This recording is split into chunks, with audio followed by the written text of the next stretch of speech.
Hello बच्चों, स्वागत है आपको अपने YouTube चैनल पे। पिछले वीडियो लेक्चर में हम सब ने दर्पण की पहचान देख चुके थे कि दर्पण की पहचान हम बिना छुए या छू कर कैसे कर सकते हैं। ठीक है, तो पिछले हमने जो भी वीडियो लेक्चर देखा वो सब हम बोल सकते हैं कि परावर्तन के बारे में ही मुख्य रूप से पढ़ रहे थे। अपवर्तन जैसी कोई शब्द नहीं आई थी, लेकिन आज जो चीज हम पढ़ेंगे वह लगभग किससे संबंधित रहेगी? अपवर्तन से। ठीक है, तो चलिए शुरू करते हैं। पहला पॉइंट हम यही लिखेंगे,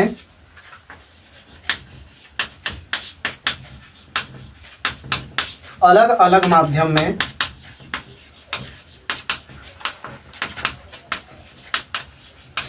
प्रकाश की चाल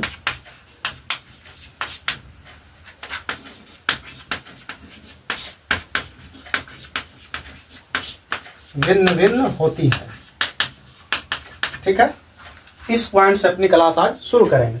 लिखा हुआ अलग अलग माध्यम में प्रकाश की चाल भिन्न भिन्न होती है। इसका कहने का मतलब क्या है कि जब प्रकाश एक माध्यम से दूसरे माध्यम में जाएगा तो प्रकाश की चाल में परिवर्तन आएगा।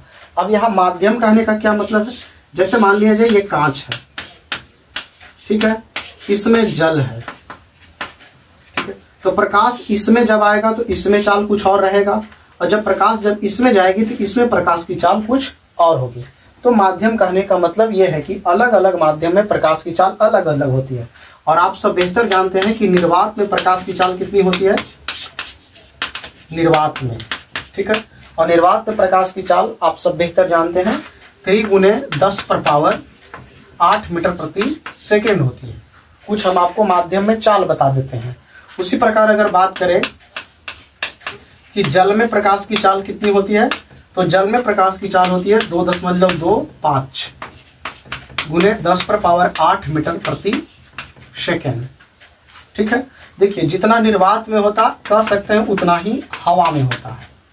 ठीक है, हवा और निर्वात को लगभग सेम लिया जाता है। ठीक है, उसी प्रकार अगर हम बात करें कि कांच में प्रकाश की चाल कितनी होती है, कांच में, तो कांच में प्रकाश की चाल होती है 2×10⁸ मीटर प्रति सेकेंड। ठीक है, हम आपको बता रहे हैं कि अलग अलग माध्यम में प्रकाश की चाल अलग अलग होती है। एक और आप ध्यान रखिएगा, हीरा। ठीक है, हीरा में प्रकाश की चाल कितनी होती है? तो हीरा में प्रकाश की चाल होती है 1.23 ×10⁸ मीटर प्रति सेकेंड। ठीक है, तो इस बात से आप क्या समझे? यही ना कि अलग अलग माध्यम में प्रकाश की चाल अलग अलग होती है। अब इस माध्यम की वजह से प्रकाश की चाल में क्या परिवर्तन होता, उन चीजों को देखेंगे आज के वीडियो लेक्चर में। और ये सारी घटना जो होगी वह अपवर्तन के अनुसार होगी। ठीक है सर, ठीक है। अब एक पॉइंट और लिख रहे हैं, प्रकाश के चाल के अनुसार, प्रकाश के चाल के अनुसार माध्यम। ठीक है, हम देखेंगे अब कि प्रकाश के चाल के अनुसार माध्यम कितने होते हैं। तो माध्यम दो होते हैं, एक होता है सघन माध्यम, और दूसरे नंबर होता है विरल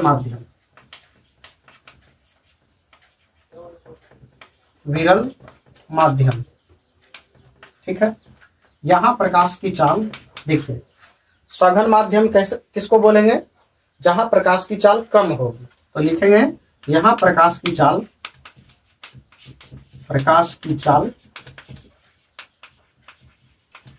कम होती है। और वही अगर बात की जाएगी विरल माध्यम, किस माध्यम को बोलेंगे हम? तो जहां प्रकाश की चाल, तो हम लिख सकते हैं कि विरल माध्यम में मतलब यहां प्रकाश की चाल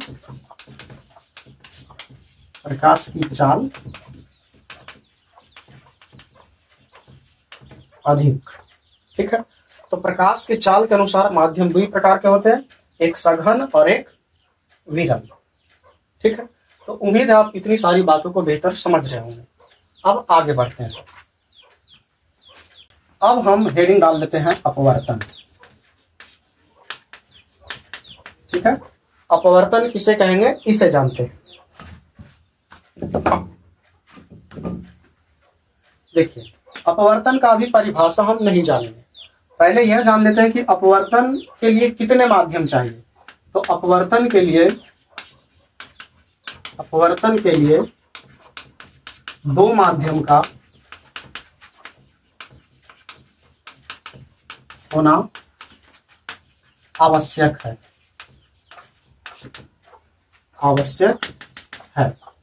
अगर आप प्रकाश का अपवर्तन देखना चाहते हैं तो आपको चाहिए कितने माध्यम? दो माध्यम। ठीक है, अब आपको हम अपवर्तन करवाकर दिखाते हैं। जैसे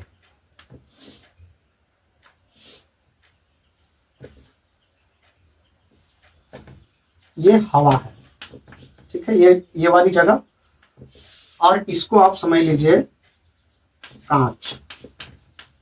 ठीक है, एक माध्यम और ले लेते हैं यहां, पानी। ठीक है, अब आप ध्यान से देखिए क्या होता है। ये प्रकाश की किरण आई, ठीक है, अब यहां पर जहां पड़ेगी वहां आप डाल दीजिए लंब। ठीक है, ये प्रकाश की किरण आएगी और जहां टकराएगी आप वहां क्या डाल दीजिएगा? लंब। इसको आप नाम रखेंगे अभिलंब। ठीक है, अब ध्यान से देखिए, प्रकाश की चाल को ऐसे चला जाना चाहिए था, सीधा, लेकिन ऐसा नहीं होगा। अब प्रकाश किस ओर जाएगा? सघन की ओर। अब ध्यान से देखिए, हवा और कांच में सघन कौन है? तो सघन है कांच। ठीक है, हम लिखेंगे नहीं, आपको समझना पड़ेगा। सघन क्यों है कांच? क्योंकि कांच में प्रकाश की चाल कम होती है, किसके अपेक्षा? हवा की अपेक्षा।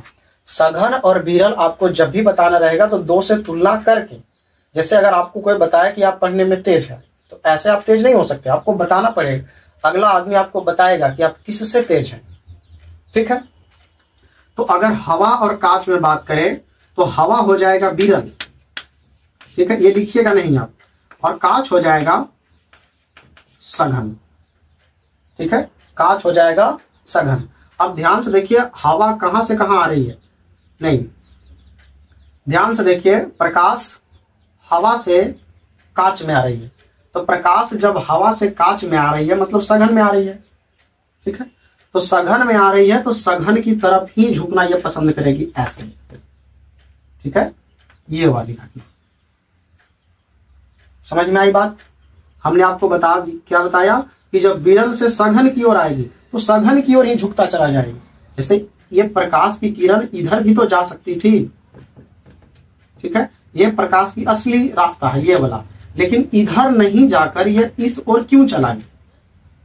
ठीक है, क्योंकि जिधर सघन रहेगा उधर ही यह झुकता चला जाएगा। ठीक है, आप ऐसे समझिए कि मान लिया जाए आप सड़क पर गाड़ी चला रहे हैं, ठीक है, सड़क पर, और यहां बीच में बालू आ जाता है, तो आप जब बाइक लेकर जाते हैं तो आपको बालू अपने ओर ही खींचते चला जाएगा सर।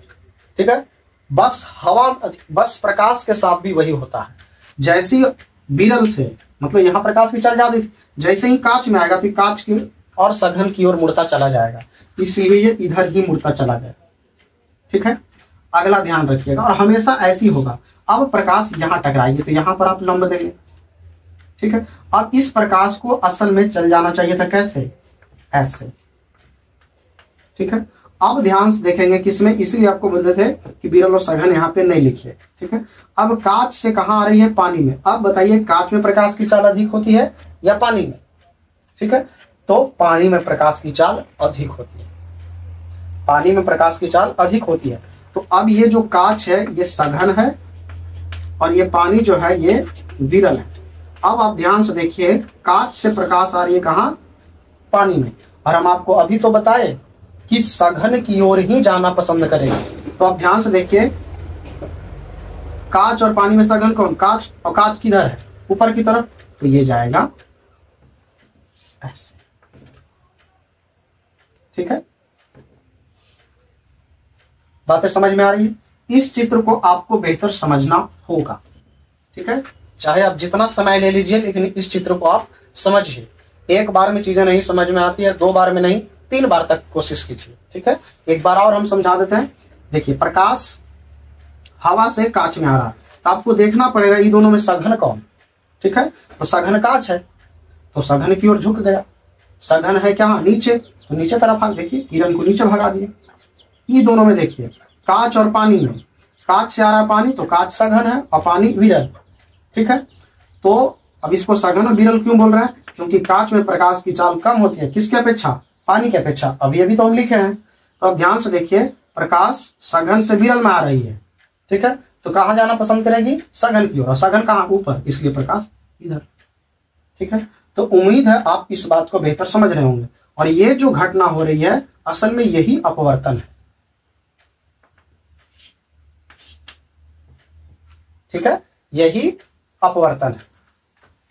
तो चलिए अब अपवर्तन का परिभाषा लिखते हैं और चीजों को आगे बढ़ाते हैं। ठीक है, आप नीचे ही लिखते जाइएगा।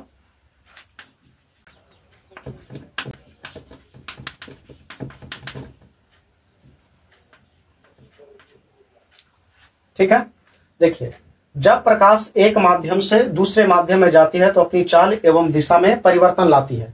प्रकाश के इस घटना को प्रकाश का अपवर्तन कहते हैं। ठीक, अब देखते हैं इसके लिए एक बेहतर परिभाषा। यहां ले लेते हैं एक सघन माध्यम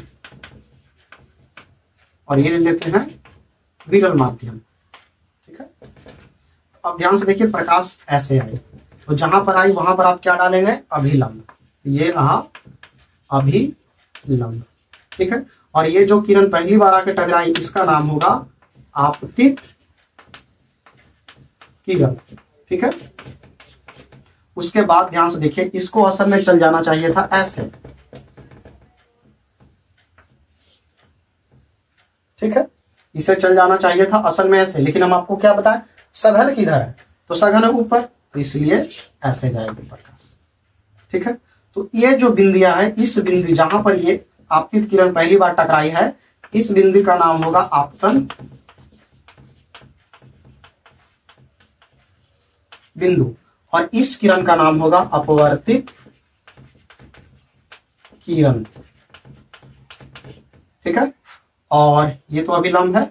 इस किरण जो डॉट डॉट जो प्रकाश का असली रास्ता था, इसे बोला जाएगा निर्गत